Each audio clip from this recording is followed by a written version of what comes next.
Hey, it's Dr. Toby here. I want to help weightlifters who have back pain relieve that back pain, especially if you've been dealing with a herniated disc or some other type of back pain. These 3 exercises that I'm going to show you are going to be extremely valuable to help you not only recover, but to prevent this pain from coming back and to address the root problem. So let's jump into these exercises. The first exercises of the 3 that I want to show you is extremely simple. It's called a shoulder raise, a shoulder flexion raise. Now, let me show you how effective this exercise can be and how you want to perform it. Now, one of the things you want to think about when it comes to addressing a herniated disc or other types of associated back injuries that happen for people who are weightlifters is we want to make sure that we get our core nice and strong, but not only a strong core, we want to make sure that our core is active while we're doing the exercise and that it ensures that our posture and the position of our spine stays intact. So one of the first things you want to think about doing is making sure that you're doing an exercise to recover your back with an appropriate amount of weight.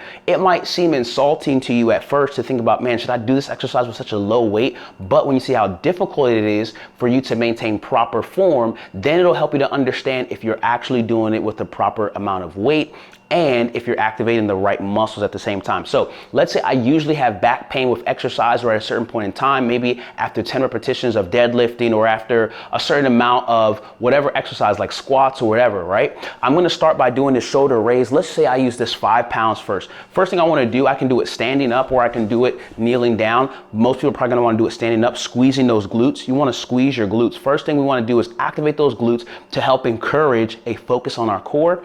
So as I'm holding that glute squeeze, what I want to do is in good posture. I don't want to be leaning back. I want to be straight up, and I'm going to bring this weight right to shoulder height. I don't want to bring it too high. I want to bring it to shoulder height, and I'm going to repeat this motion nice and slow. For most weightlifters, our focus is just powering through and plowing through an exercise, but how you do an exercise determines what results you get. So you want to focus on the fact that when you're going through this slow repeated function, you're actually engaging the core and helping it to improve its stability and how it stabilizes your spine. Again, we squeeze those glutes and we raise it nice and slow and lower.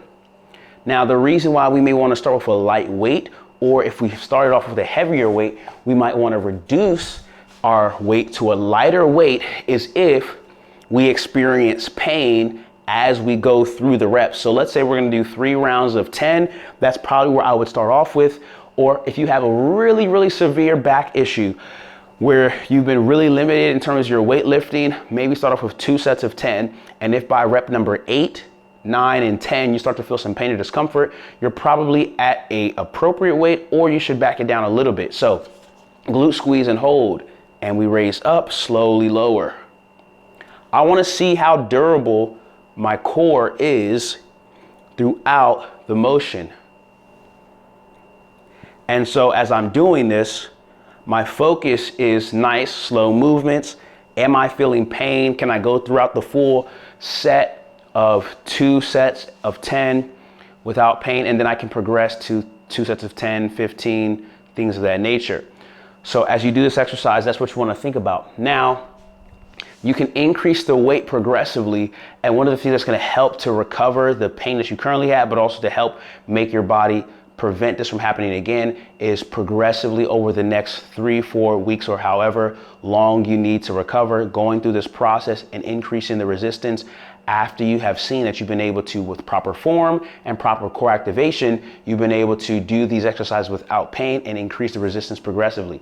Next exercise I want to show you is called a pal-off press. Now this is going to be very critical. You can use a resistance band to do this. And what you're going to do is you're going to take a resistance band, you're going to have it plugged up, tied to something. And what you're going to do is you're going to press forward. So as I'm here, I'm going to press that resistance forward, right? Same concept applies. Glute activation, squeeze that glute, activate the core, and this is gonna help you to naturally activate your core. You don't even have to think about it too much. As long as you have that glute squeeze, boom, you're gonna feel that tension in the core, just like so. Once you've done a certain number of repetitions on this side, we're gonna face the opposite side and do the same exact thing, opposite direction, so that we can get that torsion and torque on the other side of our obliques in our core. And just like so. Thinking about, again, starting off with 2 sets of 10. If you're in a severely injured state, maybe you might even have to do 3 sets of 5.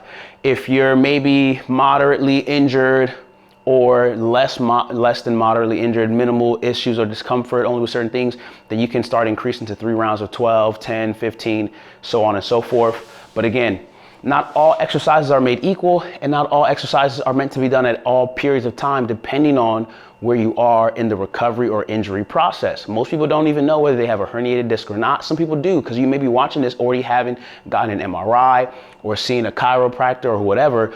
But if you already know you have a herniated disc, that's going to be more specific, because now we're going to be able to know exactly what things are going to be appropriate for you to do in terms of the number of repetitions, number of sets, all those kind of things. And if you want more specific guidance in that regards for some of these exercises, hit the link in our description. It says talk to a PT first, and we'll be able to give you a free consultation on exactly what things you need to do and what's appropriate for you and what's not. So those are some of the exercises. Now I want to show you the last one that's going to be helpful for you. Again, you have to think about programming the reps and sets based on what's beneficial for you, and more pain does not equal more progress. So the biggest mistake for us weightlifters, is that we focus on just getting it done no matter what, by any means necessary. But getting it done by any means necessary doesn't mean you're actually going to get better. So you have to make sure that you're not reproducing the same pain that you usually feel. If you can't do the exercise without reproducing the same pain, then that's an indication that you need to drop back the resistance or the difficulty of that exercise, or change up that exercise, because not all exercises are made equal, and not all exercises are made and meant to be done at all times in your recovery process. So last exercise I want to show you is called a dead bug. Really important for a herniated disc. What we want to start off by doing is getting into this position, arms straight up, and then we can get right here. If our back is not flat, if we're in this arch position, that's going to cause back pain. You want to make sure the back is nice and flat, and you can be in this position without pain. So if I'm here with an arched back, I want to make sure that I can actually round that back, flattening it out, and I can be in this position. This is an exercise in and of itself, 10 to 15 second hold, or even 20 to 30 second hold, and doing several repetitions of that can be very helpful. Bringing those legs back up, making sure that back is flat, is going to be very important. And I want to monitor that I'm not having a reproduction of pain during or after this exercise. That's going to be a good indication that this intervention is effective for me. So as I'm here, I can progress this eventually over time. I want to think about starting off by doing a 5 second hold, doing 2 rounds of 10, right? 5 seconds, boom, like that. And don't speed through it. 5, 4, 3, 2, 1, boom. Again, 5, 4, 3, 2, 1, keeping that back flat, boom.